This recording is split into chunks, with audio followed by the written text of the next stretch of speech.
All right. Hi, everybody. Hey there. So it's Kristen and Susie, and we're here to go over our top 10 reasons why people often say that they cannot start their own private solo practice.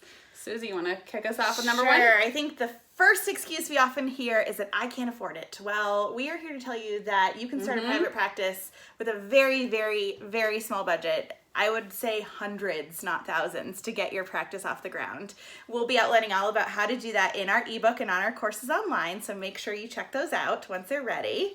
What's excuse number two, Kristen? I don't have time. But you know what? I did it as a side hustle with 2 small children while I was working another job.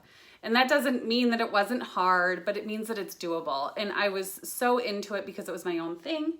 And I was so motivated, and it just kind of, once that little ball started rolling, it kept on going and picked up steam, and my plan to quit my regular job was actually pushed ahead, and I got to quit about 6 months earlier than I had initially projected. That's awesome. Fantastic. The next excuse we often hear is that I don't know how to start my own private practice. Well, that's why Kristen and I founded Ready, Set, Treat. We have successfully helped so many clinicians at this point start their own private practice. So just you wait and see what our ebook, pocket guide, and online academy looks like to get you on your way. And another excuse that we hear is that I need health insurance. Well, there's a lot of ways to get it. There's more than I ever knew were out there. So we can kind of help you to troubleshoot that area and guide you into what resources you can use to get health insurance. And who knows, maybe you are the subscriber on your plan, but your spouse actually has insurance and you can jump onto their insurance. It's never an excuse to not consider going into private practice solely based on health insurance. And typically with a salary bump that you get, it would more than cover that cost. Yep. Kristen, were you a little scared when you started your private practice? I was a little scared. I was super excited, definitely with a little fear. So the way that I coped with that was to reduce my overhead, to reduce my risk, to reduce the financial, kind of like the financial input that I needed to get it going off the ground. So I started with as little overhead as I could so that if it flopped, no big deal. It was just my time and a lot of pride. But it ended up going great. How about you?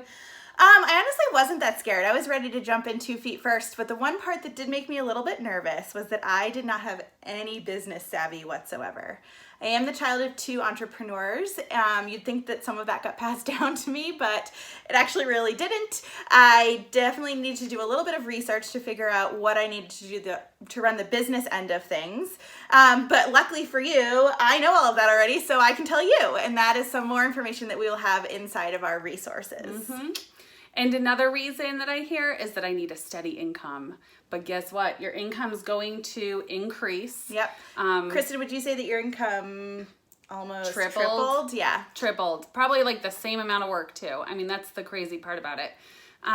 So your hourly rate is likely going to increase significantly. And then all of your customer service skills that you put into your current clients at your current facility, making money for whoever's above you, is going to go right into your own pocket, into your own caseload. So all of that hard work will actually pay off in the end, which is fantastic. Yep.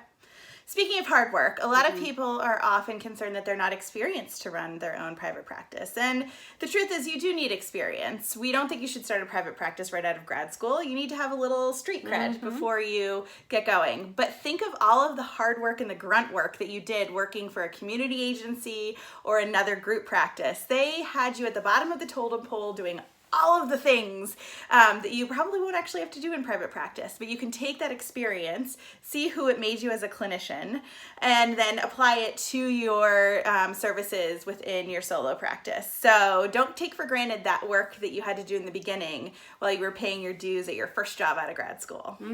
It'll make success that much sweeter. Yep. Another reason that I hear are that family demands are too great. Now, this is a big one for me because I actually have regrets that I didn't start it sooner. So when my kids were 6 and 4, I started the private practice. So they were still very young, but if I had done it when they were babies or even before I had kids, I would have had such an increase in my flexibility and my income while I was on maternity leave. I was actually let go during a maternity leave. So was I. Even though it's like illegal and stuff, Yep. it still happens.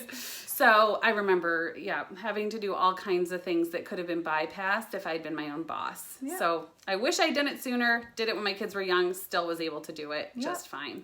And last but not least, number 10 on our top 10 list of excuses why people don't start their private practices is that they are afraid of overhead, having rent, utilities, supplies, all that kind of good stuff. Well, guess what?